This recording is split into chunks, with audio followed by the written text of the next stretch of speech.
Hello students, in science class we will read today chapter 10 Habitat and Adaptation. In this chapter we will read about habitats, forest, grassland, desert, mountain and polar regions and aquatic regions. Adaptations and acclimatization के बारे में बच्चों हम इस chapter में पढ़ने वाले हैं. Then this is part first. Then we will read about habitat, different types of habitat, forest, grasslands.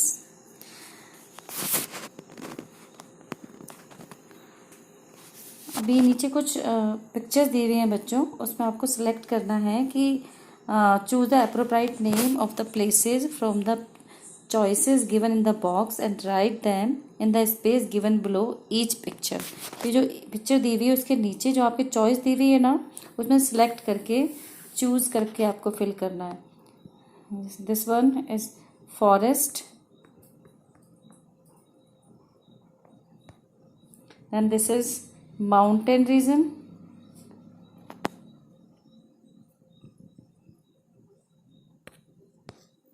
this one ocean,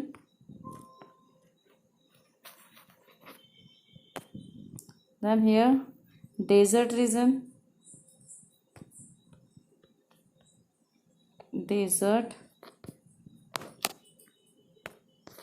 and the last one polar region, polar region.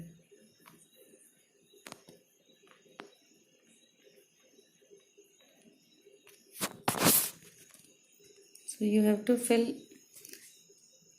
the place where an organism lives naturally is called its habitat. तो habitat means habitat वो place होता है जहाँ कोई भी organism, चाहे वो plant हो या एनिमल, जो नेचुरली रहते हैं. It's called habitat. It provides the organism with suitable conditions to live and reproduce. And habitat उस ऑर्गेनिज्म को रहने के लिए और रिप्रोड्यूस करने के लिए सूटेबल कंडीशंस प्रोवाइड करवाते हैं. तो रिप्रोड्यूस करना मतलब अपने जनरेशन को आगे बढ़ाने के लिए उनको सूटेबल कंडीशंस प्रोवाइड कराते हैं. Plants and animals often share the same habitat. और प्लांट्स और एनिमल अधिकतर एक साथ अपना हैबिटेट शेयर करते हैं. मतलब ऐसा नहीं है कि किसी हैबिटेट में केवल एनिमल्स ही हैं या प्लांट्स ही हैं. तो एवरी हैबिटेट में प्लांट्स और एनिमल्स होते हैं. A large variety of plants and animals live in various habitats. Let us learn more about these habitats. तो फर्स्ट हैबिटेट्स की बात कर रहे हैं हम. अब हैबिटेट्स होता क्या है ये हमने देखा. देन अब हैबिटेट के मेन जो कंपोनेंट होते हैं, यानी किन से मिलकर हैबिटेट बनता है, तो वो हैं there are two components of habitat, biotic component and abiotic. यानी हैबिटेट में दो तरह के कंपोनेंट्स होते हैं. बायोटिक, वहाँ पे रहने वाले living beings, plants, animals, microbes, ये सारे. देन एबायोटिक कंपोनेंट जो कि नॉन लिविंग होते हैं, जैसे कि air, water, light, soil, sunlight etcetera. Habitats can be broadly classified into two categories. और जनरली हैबिटेट्स को हम टू कैटेगरीज में डिवाइड करते हैं. टेरेस्ट्रियल मतलब लैंड हैबिटेट और एक्वेटिक मीन्स वाटर हैबिटेट. तो टेरेस्ट्रियल हैबिटेट्स में हम पढ़ रहे हैं. हैबिटेट्स मतलब टेरेस्ट्रियल हैबिटेट्स लैंड हैबिटेट्स होते हैं जो कि लैंड पे पाए जाते हैं. तो यहाँ सबसे पहले हम बात करें ग्रासलैंड्स की. This region is dominated by grass, small trees and shrubs. तो ग्रासलैंड्स में बच्चों अधिकतर छोटे प्लांट्स आते हैं, जिनमें से ग्रास, छोटे छोटे trees and shrubs. Grasslands get moderate rain and are usually windy and dry. तो जनरली जो ग्रासलैंड्स होते हैं वो ड्राई होते हैं और विंडी होते हैं. देन वो मॉडरेट रहती है, ज़्यादा ना तो ज़्यादा ना कम. Some of the animals that can be found in a grasslands are zebra, giraffe, deer, tiger and lion. Then इसके बाद नंबर आता है माउंटेन्स का. Mountains are habitats found at higher altitudes. अब माउंटेन्स वो प्लेसेस होते हैं जो कि हायर एल्टीट्यूड मतलब हायर जगहों पे पाए जाते हैं. They are usually extremely cold and windy. तो माउंटेन्स मतलब वो तो जो ऊंचाई पे होते हैं वो, और ये ज़्यादातर बहुत कोल्ड होते हैं। वहाँ जो वहाँ का एनवायरनमेंट होता है वो कोल्ड होता है। विंडी मतलब बहुत ज़्यादा हवा वाला होता है। Depending on the altitude these regions sometimes experience snowfall. और इन टाइप में क्योंकि डिपेंड करता है कि कितने एल्टीट्यूड पे है, कितनी ऊंचाई पे है, तो अधिकतर यहाँ पे रेनफॉल भी होता रहता है। तो अगर टेम्परेचर बहुत डाउन हो जाता है, डिक्रीज हो जाता है। Some animals that can be found in a mountain habitat are yak, sheep, mountain goat etcetera. Now next, forest. Forests are usually dominated by the presence of a large number of plants and animals. अब forest आप किसको कहोगे बच्चों? तो forest वो place होता है जहाँ बहुत बड़े बड़े पेड़ होते हैं या बहुत ज़्यादा पेड़ होते हैं और ट्रीज पाए जाते हैं। तो animals living in forest exhibit a wide variety of relationship to survive. तो यहाँ हर तरह की आपको फूड चेन और फूड वेब। फूड चेन मतलब एक चेन आपने पढ़ा है लास्ट चैप्टर में। देन फूड वेब क्या होता है कि एक एनिमल को एक से ज़्यादा एनिमल्स खा सकते हैं। तो प्लांट्स और एनिमल्स के बीच में या एनिमल्स और एनिमल्स के बीच में जो रिलेशनशिप होता है उसको बोलते हैं, फूड के लिए जो रिलेशन होता है उसको बोलते हैं फूड चेन। और जब ये वेब की तरह बना लेता है, मतलब एक ऑर्गेनिज्म या तो को एक से ज़्यादा भी तो खा सकता है ना, जैसे हमने फूड चेन पढ़ा था लास्ट क्लास में। तो वैसे ही यहाँ पे प्रीडेटर और प्रे रिलेशनशिप दिखाई देती है आपको। प्रीडेटर मतलब जो कि शिकार करता है, और प्रे मतलब जो शिकार होता है। तो यहाँ आप फूड चेन आसानी से आपको दिखाई देती है, जैसे कि seen between the lion and the deer. Lion और डेयर के बीच में आपको इस तरह की रिलेशनशिप दिखाई देती है। यहाँ आप एग्जाम्पल देख सकते हैं, ग्रासलैंड, दिस इज ग्रासलैंड। अब यहाँ पे आप देख रहे हो कि छोटे ग्रासेस ज़्यादा हैं, स्मॉल ट्रीज हैं। देन माउंटेन, माउंटेन एरिया बहुत कोल्डी दिख रहा है आपको,